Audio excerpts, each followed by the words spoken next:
All right, I'm on the phone with head football coach from the Ellsworth Eagles, Duane Crawford. And Duane, no rest for you on Labor Day. Tell us a little bit about Friday night's loss to Dexter, if you would. Yeah, we actually were just finishing up practice. Kids, we weren't going to have practice today and had a bunch of them ask if we could have a voluntary practice. So we came in and did an hour practice this morning, trying to clean up a few things and move some people around. But let me just interrupt you. How awesome is that the kids wanted to have a voluntary practice on Labor Day? Oh, yeah, it is. It's awesome. It's good, and it shows their commitment. And you know, we had some kids that we moved around and are moving around, from moving a 10 to a 60 and stuff like that to help with some of the stuff we need to change. And they're great about it and enthusiastic, so it's good. It's a good group of kids. I mean, they're committed and they want to see this work. And there may only be 22 of them, but they're hardworking, and it's a fun group to coach. So yeah, Friday night was obviously not what we wanted. We knew we were going to have some limitations with some of the things we could do.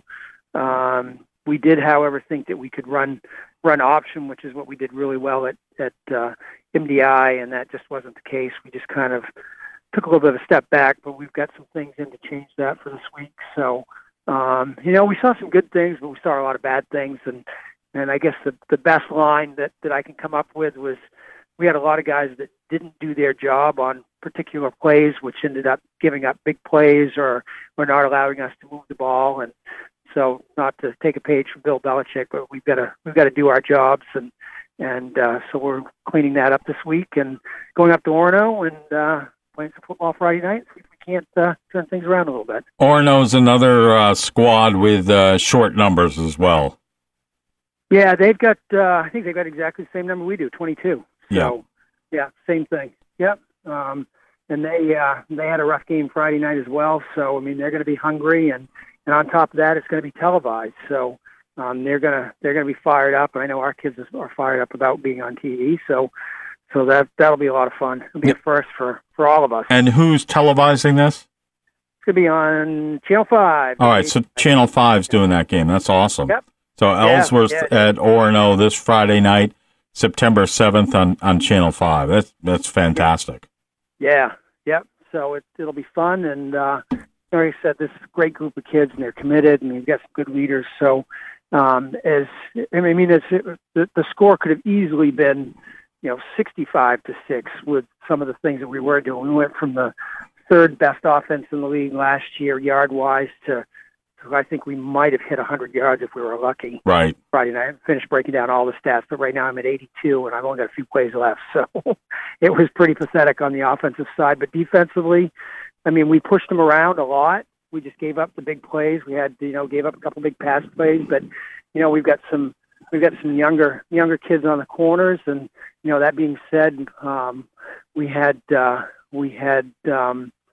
one that had 2 interceptions as a sophomore, Will, and he did a good job on that, and he gave up a touchdown pass, but kind of made it up on that end. And so, things that are correctable. Our score came when they started out on their 20-yard line, and we pushed them all the way back into the end zone, forced a punt, and blocked the punt, and fell on it. And so, we did some good things. It was a nice special team play. Yeah, it was. Yeah, and we'd worked on the punt block all week, and it came through, and Nick Taylor got in there and blocked it, and so like I said, we had some good performances out of individuals at times. We just need to get more consistent, and our special teams was horrible. We worked on staying in lanes all week long, and it's the first time really running special teams, and inevitably everybody decided they wanted to follow each other and stay in their lane, so it opened up running lanes. And that's understandable. I mean, when you're running down the field, your goal is, you think is, I've got to make that tackle. Whereas your assignment is to run up and down the field and to stay in your lane, so that way no one can reverse or cut back and fill that hole where you were or are supposed to be. Exactly, and that's a teaching point.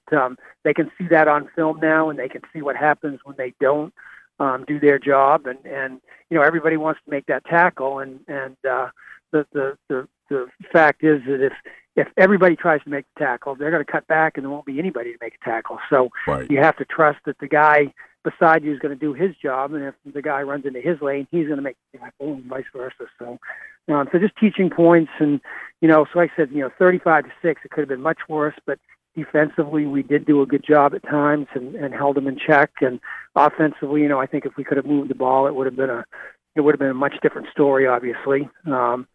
So we're the other thing we need to do is kind of work on we work hard on conditioning, but that game was about 120 snaps, and we did get some other guys. We played probably 14, 15 guys Friday night, but we still need to work on conditioning because we need to be the best conditioned team on the field, especially when we go up against some of these squads with guys that are going to be able to rotate in, different squads when they go to offense and defense. So we just don't have that luxury. So right.